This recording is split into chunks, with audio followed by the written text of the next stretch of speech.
It's redemption day in the DStv Premiership as Orlando Pirates return to their fortress as they face Marumo Gallants in a match that both sides will want to win just to bounce back from the disappointment of the weekend. A very good evening to you and welcome to Sgamaminzela Iskoti. This is the Orlando Stadium, the home of Orlando Pirates, a place that have made a bit of a fortress in the last couple of seasons here, and they will need to make it impenetrable this evening as they look for a response and show that they have the ability to bounce back from what was a major defeat. Now Mabucha, so it was opening up in front of him. Pirates getting men behind the ball here. That's the problem with the build-up from the back. It allows the opposition to get behind the action. Jangas. Good looking ball from Jangas, and it's drifted in! Completely misjudged by Mbontani. And a horrible start for Pirates. 11 minutes on the board, and it's home side. The visitors that take the lead. The most innocuous looking of ball. And I mean, even Jangas is a little embarrassed to celebrate that one. He was just delivering a ball into the area because there was, I think Dion was there, and why Mbonjane doesn't shift across in line with the ball, because he's afraid maybe Dion gets a touch to it which will deflect it towards goal. So he waits till the last second. But the good thing about the pass was it was direct. See what Gallants can do here. Good work from Paris to win it through Ben Motwari. Lodge plays in. Pepra now!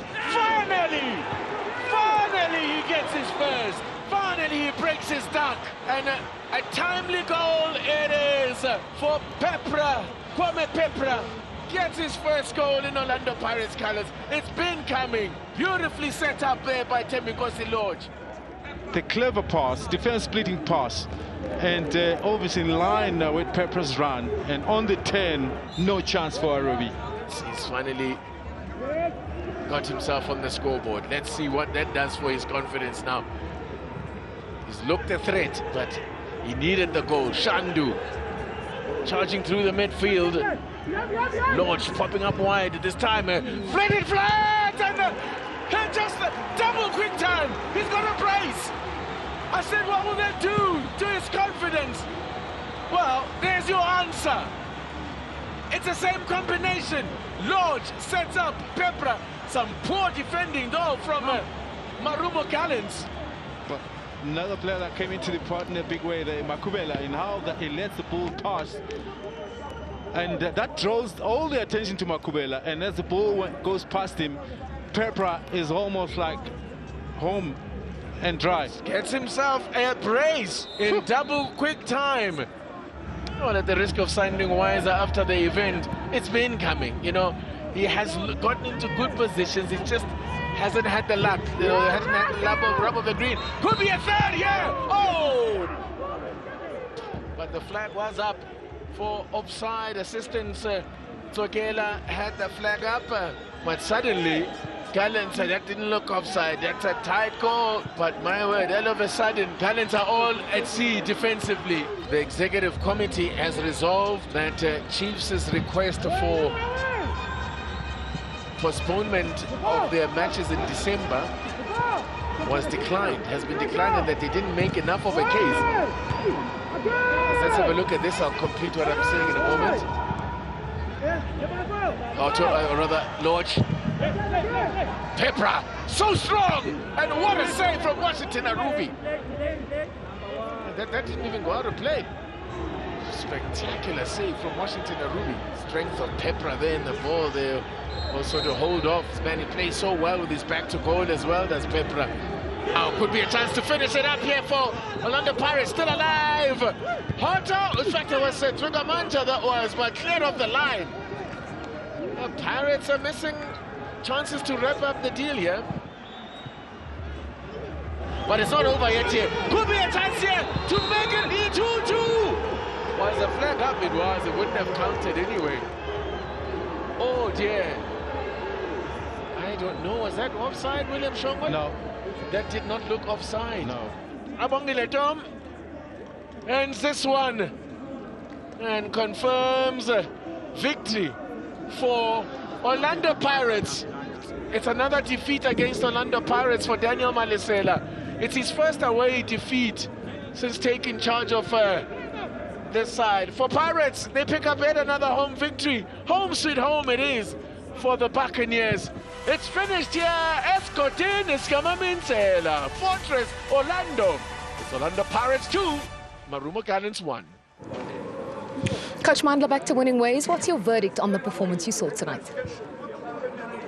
We must give credit to our players. I thought today they battled, they fought. We just wanted to get over the line.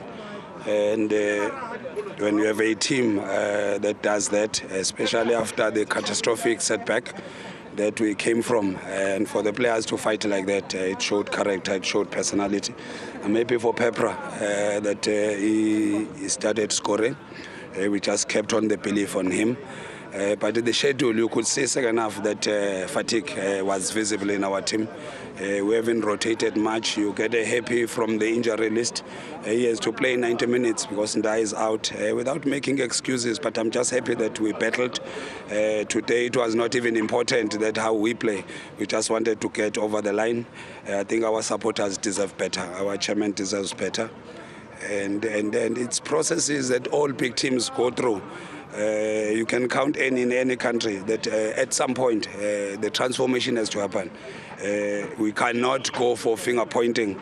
We just have to look at the process and what is the problem and try and fix that. I think there's room for this team to be better, and we must be realistic about where improvements needs to be made, whether it's in the coaching department, which is our area, or any other area. But we must be realistic that this team, if it needs transformation, let's do that. But every team goes through this. Pirates is a big team. They deserve better than that. And I understand the frustration of our supporters. They know what they deserve. And currently, let's be honest, we're not giving it to them. I wish I can make all excuses. Why is it not happening? But as a coach, you're not allowed to make excuses. You just have to play even with 7 players and still win the match. Let's go back to the comment you made about Pepra, because you said you guys chose to stuck with him, and by you guys I mean the technical team. It took a while for him to get the goals, and now suddenly he's got a brace. It's a match-winning performance from him and a man-of-the-match performance from him. What is it about him that made you say he will come good? Strikers are different. Pepra, he can play in front of defenders, he can play behind. He's got the physique. And he was integral in our game. If you want an outlet to play from the top, he helps us from the build attack. If people are pressing us on top, Pepra becomes available. It doesn't only become available when we are in and around the box. He's a unique striker who almost have all the qualities. He's strong in the air, he can use his feet, he can use his right and left. And I'm sure that more is going to come from him. At least this should become a confidence booster for him. He gets on the score sheet, but let's rewind a little bit, because before the game, Coach Fadlu said very important today will be the high press. That's how the build-up came. Maybe it worked against us when you look at the fatigue and the schedule of our team. We did that first half because, you know, with Coach Dan Malisela, he'll want to play from the back. So our plan is to high press, get turnovers from that. I thought we did that, but not to the best of our ability, based on the conditioning around the team and the schedule of 2 matches after every 2 days. But second half, I saw a lot of fatigue. We had to resort to at least position 2, withdraw a bit, stay compact, close the passing lanes, and yeah, we scraped through. We've got the result. Congratulations. Thank you so much. Coach Daniel, how do you describe what you saw today? Look, our own mistakes again. You know, we are our own enemy. Like last time, you know, we cost the goal, you know, against Amazulu. And today, you know, what we usually coach with these youngsters to say, you know, you've got people available, pass, don't run with the ball. You know, and twice one person does that, you know, and we get punished. You know, because we are an attacking side. Obviously, sometimes when we have the ball, people are in positions where they can receive. And if you're going to lose the ball as an individual, because we trust our players to say, you cannot lose the ball. you know. So if you're going to lose the ball, then everybody is disorganized, you know, in terms of defending. But like I always say, you know, these things happen, and you've got youngsters, they learn. So long as they learn from these things, and we get better with every game, you know. But I've been preaching the same thing for quite a number of times, you know, and it's just not healthy. It seemed like an improved second half performance. Would you agree with that? And then, if you agree, do you feel you deserve something from the game? At the worst, it should have been a draw, eh? I think at the worst, should have been a draw. But you can wish for things, you know, and if they are not going to happen, they won't happen.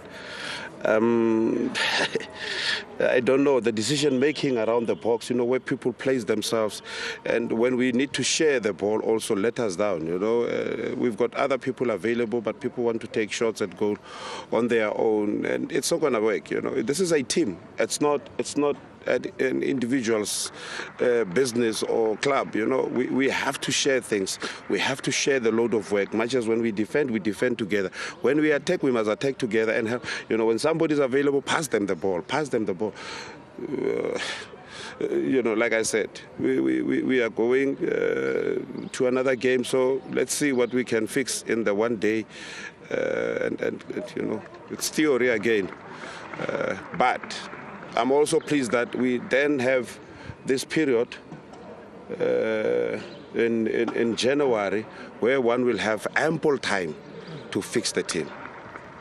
There was a bit of a ruckus at the end. I'm not quite sure what happened. Was it about the offside, or was there something else going on? Well, the players are claiming that the ball, this guy stuck at his hand. I'm not sure from where I was, but, you know, there was a deflection of sorts, or an intent of sorts. So if it came from the opponent last, then why is it an offside? If the hand was out of the body, then, but we'll have to see, you know. We'll have to see. Tough luck today, Coach. Sharp.